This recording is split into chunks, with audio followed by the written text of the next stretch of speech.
Hi friends, welcome back to my channel. ಇವತ್ತಿನ ವಿಡಿಯೋದಲ್ಲಿ ಬಂದು ಗ್ರಹಣದ ದಿವಸ ಏನೇನು ಮಾಡ್ಬೋದು, ಏನೇನು ಮಾಡಬಾರ್ದು ಅನ್ನೋ ಥರ ತುಂಬಾ ಕ್ವೆಶನ್ಸ್ ಬರ್ತಾ ಇದೆ. ಯಾಕಂದರೆ ಇನ್ನೇನು ಬುಧವಾರ ಗ್ರಹಣ ಬರ್ತಾ ಇದೆ. ಅದರಿಂದ ಏನು ತೊಂದರೆ, ಏನು ಚಂದ್ರಗ್ರಹಣ ಅಲ್ವಾ, ನಮ್ಗೆ ಏನಾಗುತ್ತೆ ಅನ್ನೋ ಥರ. ಸೊ ಮೇಯ್ನಾಗಿ ಹೇಳ್ತೀನಿ, ಮಿಕ್ಸ್ ಇದರಲ್ಲಿರುವಂಥ ಮಿಕ್ಸು ಆ್ಯಂಡ್ ನೆಕ್ಸ್ಟು ಇದರಲ್ಲಿರುವಂತಹ ಒಳ್ಳೆಯ ವಿಷಯ, ಯಾವ್ದು ಮಾಡಬೇಕು ಯಾವ್ದು ಮಾಡಬಾರ್ದು ಅನ್ನೋದ್ರ ಬಗ್ಗೆ ತಿಳ್ಕೊಳ್ಳೋಣ. ಈಗ ಫಸ್ಟಾಗಿ ಬಂದು ಗ್ರಹಣ ಅಂತ ಬಂದಾಗ ನೀವು ಹೊರಗಡೆ ಬರಬಾರ್ದು ಬಿಸಿಲಲ್ಲಿ ಅಂತ ಹೇಳ್ತಾರೆ. ಇದು ಸರಿಯಾದ ಒಂದು ವಿಷಯನೇ.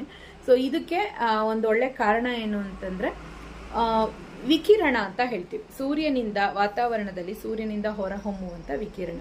ಸೊ ಈಗ ಚಂದ್ರಗ್ರಹಣ ಅಂದ್ರೆ ಏನು, ಸೂರ್ಯ ಇಲ್ಲಿದ್ರೆ ಮಧ್ಯದಲ್ಲಿ ಭೂಮಿ, ಈ ಲಾಸ್ಟಲ್ಲಿ ಬಂದು ನಮಗೆ ಚಂದ್ರ ಇರುತ್ತೆ. ಸೊ ಭೂಮಿಯ ನೆರಳು ಚಂದ್ರನ ಮೇಲೆ ಬೀಳುತ್ತೆ. ಸೊ ಆ ಸಮಯಗಳಲ್ಲಿ ಸುಮಾರು ರೇಡಿಯೇಷನ್ ಆ್ಯಂಡ್ ನೆಕ್ಸ್ಟ್ ಬಂದು ವಿಕಿರಣ ಅಂತ ಹೇಳ್ತೀವಿ. ಸೊ ಇದು ಆ ಒಂದು ಆ ಕಿರಣಗಳು ಬಂದು ಫುಲ್ಲು ಆವರಿಸುವಾಗ ಕೆಲವೊಂದು ನೆಗೆಟಿವಿಟಿ ಮತ್ತೆ ಆರೋಗ್ಯದ ಮೇಲೆ, ಜೀರ್ಣಕ್ರಿಯೆ ಮೇಲೆ ಪ್ರಭಾವ ಬೀರುತ್ತೆ ಅಂತ ಹೇಳ್ತಾರೆ. ಇದು ನಿಜಾನೇ.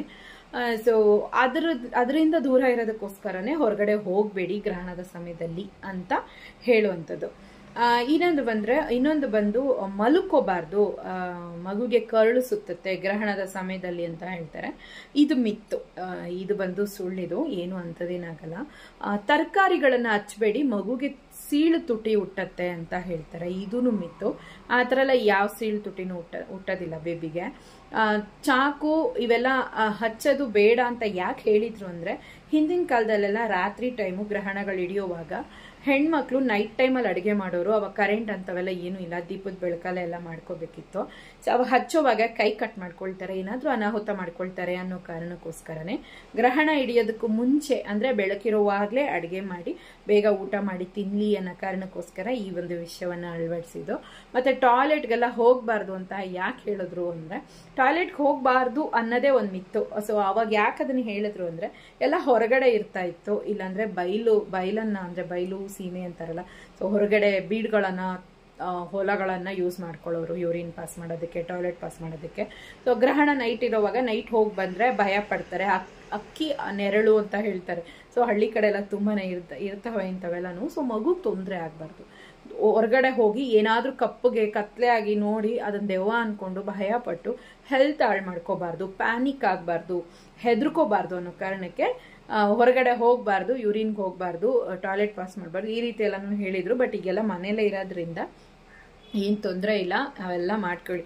ಈಗ ಯಾರ ಕೈಲೂ ಈಗ ಬೆಳಗ್ಗೆ 6 ಗಂಟೆ 11 ನಿಮಿಷಕ್ಕೆ ಸ್ಟಾರ್ಟ್ ಆಗುತ್ತೆ ಗ್ರಹಣ, ಚಂದ್ರಗ್ರಹಣ. ಎಂಡಾಗದ್ ಬಂದು 10 ಗಂಟೆ 17 ನಿಮಿಷಕ್ಕೆ.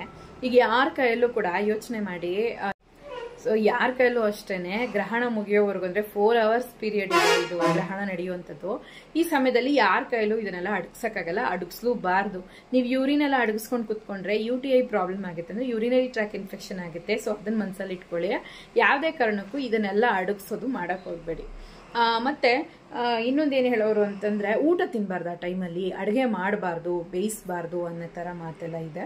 ಸೊ ನಾನು ಹೇಳೋದೇನಂದ್ರೆ, ಊಟ ಮಾಡಬಾರ್ದು ಅಂತ ಅಲ್ಲ, ಊಟ ಮಾಡಿ. ಯಾಕಂದ್ರೆ ಗರ್ಭಿಣಿಯರು ಯಾವುದೇ ಕಾರಣಕ್ಕೂ ಊಟ ನೀರು ಸ್ಕಿಪ್ ಮಾಡಬಾರ್ದು, ಸ್ಪೆಷಲಾಗಿ ಪ್ರೆಗ್ನೆನ್ಸಿಯಲ್ಲಿ. ಸೊ ಅದೆಲ್ಲ ಏನು ತೊಂದರೆ ಇಲ್ಲ, ಮೈಲ್ಡಾಗಿ ಊಟ ಮಾಡ್ಕೊಳ್ಳಿ. ಊಟ ಮಾಡಬಾರ್ದು, ಸೊ ಊಟ ಮಾಡಬಾರ್ದು, ಅಡುಗೆ ಮಾಡಬಾರ್ದು, ಈ ಥರ ವಿಷಯಗಳನ್ನೆಲ್ಲ ನೈಟ್ ಟೈಮಲ್ಲಿ ಮಾಡಬಾರ್ದು ಅನ್ನೋ ಕಾರಣಕ್ಕೇನೆ ಅವ್ರ ಹತ್ರ ಎಲ್ಲ ಹೇಳಿರೋದು. ಬಟ್ ಊಟ ಎಲ್ಲನೂ ಸ್ಕಿಪ್ ಮಾಡಬೇಡಿ, ಊಟನೆಲ್ಲ ಮಾಡ್ಕೊಳ್ಳಿ. ಬಟ್ ಮಾಡಲೇಬಾರ್ದಂತಹ ಒಂದು ದೊಡ್ಡ ವಿಷಯ ಒಂದಿದೆ. ಬರೀ ಕಣ್ಣಿಂದ ಗ್ರಹಣನ ಯಾವುದೇ ಕಾರಣಕ್ಕೂ ನೋಡಬೇಡಿ. ಅದು ಚಂದ್ರಗ್ರಹಣನೇ ಆಗಿರಲಿ, ಸೂರ್ಯಗ್ರಹಣನೇ ಆಗಿರಲಿ, ಇದು ಯಾವಾಗಲೂ ಲೈಫ್ ಟೈಮಲ್ಲಿ ನೆನ್ಪಿಟ್ಕೊಳ್ಳಿ. ಬರೀ ಕಣ್ಣಿಂದ, ಸೊ ಯಾವುದೇ ಕಾರಣಕ್ಕೂ ನಿಮ್ಮ ಲೈಫ್ ಟೈಮಲ್ಲಿ ನೀವು ನೆನೆಸ್ಬೇಕಾಗಿರೋದು ಒಂದೇನೆ, ಬರೀ ಕಣ್ಣಿಂದ ಗ್ರಹಣವನ್ನ ನೋಡಬಾರ್ದು. ಚಂದ್ರಗ್ರಹಣನೇ ಆಗಿರಲಿ, ಸೂರ್ಯಗ್ರಹಣನೇ ಆಗಿರಲಿ, ನಾವು ಬರೀ ಕಣ್ಣಿಂದ ನೋಡಬಾರ್ದು. ಸೊ ಅದರ ರೇಸ್ ಬಂದು ಕಣ್ಣನ್ನ ಬಂದು ಪ್ರಾಬ್ಲಮ್ ಮಾಡುವಂತಹ ಒಂದು ತೊಂದರೆ, ಅಂದ್ರೆ ಕಣ್ಣನ್ನೇ ಸರಿಯಾಗಿ ಕಣ್ಣು ಕಾಣಿಸ್ತಾ ಇರೋ ಥರ, ಇಲ್ಲ ಕಣ್ಣಿಗೆ ತೊಂದರೆ ಆಗೋ ಥರ ವಿಷಯಗಳು ನಡೀತವೆ. ಅದಕ್ಕೋಸ್ಕರ ಯಾರೇ ಆಗಿರಲಿ, ಪ್ರೆಗ್ನೆಂಟ್ ಲೇಡೀಸೇ ಆಗಿರಲಿ, ಇಲ್ಲ ಮಕ್ಕಳೇ ಆಗಿರಲಿ, ನಿಮ್ಮ ಮನೇಲಿರೋರು ಎಲ್ಲರಿಗೂ ಅಡ್ವೈಸ್ ಮಾಡಿ, ಬರೀ ಕಣ್ಣಿಂದ ಯಾವುದೇ ಕಾರಣಕ್ಕೂ ಗ್ರಹಣಗಳನ್ನ ನೋಡಬೇಡಿ. ಸೊ ಇದೊಂದು ವಿಷಯನ ಅಳವಡಿಸ್ಕೊಳ್ಳಿ. ಹೊರಗಡೆ ಬಿಸಿಲಲ್ಲಿ ಬರಲೇಬೇಕು, ಹೋಗ್ಲೇಬೇಕು, ನಾನು ಹಾಸ್ಪಿಟ್ಲಿಗೆ ಹೋಗ್ಬೇಕು, ಕೆಲಸ ಇದೆ ಅನ್ನೋರು ಕೊಡೆಗಳನ್ನ ಬಳಸ್ಕೊಳ್ಳಿ, ಮೈ ತುಂಬ ಬಟ್ಟೆನ ಹಾಕೊಳ್ಳಿ. ಅದಕ್ಕೆ ಇದನ್ನ ಹೇಳ್ತಾ ಇರೋದಷ್ಟೇ. ಸೊ ತುಂಬಾ ಜನ ಹೆದರುವಂಥದ್ದು, ನೀರು ಕುಡಿಬಾರ್ದು, ಊಟ ಮಾಡಬಾರ್ದು, ಉಪವಾಸ ಇರಬೇಕು, ಒಂದೇ ಕಡೆ ಇರಬೇಕು, ಅಲ್ಗಾಡಬಾರ್ದು, ಮೊಬೈಲ್ ಮೊಬೈಲ್ ನೋಡಬಾರ್ದು, ಅದನ್ನ ಹಚ್ಚಬಾರ್ದು, ಇದನ್ನ ಹಚ್ಚಬಾರ್ದು, ಈ ರೀತಿ ವಿಷಯಗಳನ್ನೆಲ್ಲನೂ ಅನ್ಕೊಂಡು ಭಯಪಟ್ಟು ಊಟ ಮಾಡ್ತೀರಾ, ಎಲ್ಲನೂ ಇರ್ತೀರಾ. ಆ ಥರ ಎಲ್ಲ ಏನೂ ಇಲ್ಲ, ಆರಾಮಾಗಿರಿ. ಬಟ್ ಒಂದೇ ಒಂದು, ಹೊರಗಡೆ ಬಂದು ಬಿಸಿಲಿಗೆ ಆದಷ್ಟು ನೀವು ಬರದೆ ಬರೀ ಕಣ್ಣಿಂದ ನೋಡದೇ ಇದ್ರೆ ಅಷ್ಟೇ ಸಾಕು. ಈ ವಿಡಿಯೋ ಖಂಡಿತವಾಗ್ಲೂ ನಿಮ್ಗೆ ಯೂಸ್ಫುಲ್ ಆಗಿರುತ್ತೆ ಅಂತ ಅನ್ಕೊಳ್ತೀನಿ. ಟೇಕ್ ಕೇರ್, ಬಾಯ್.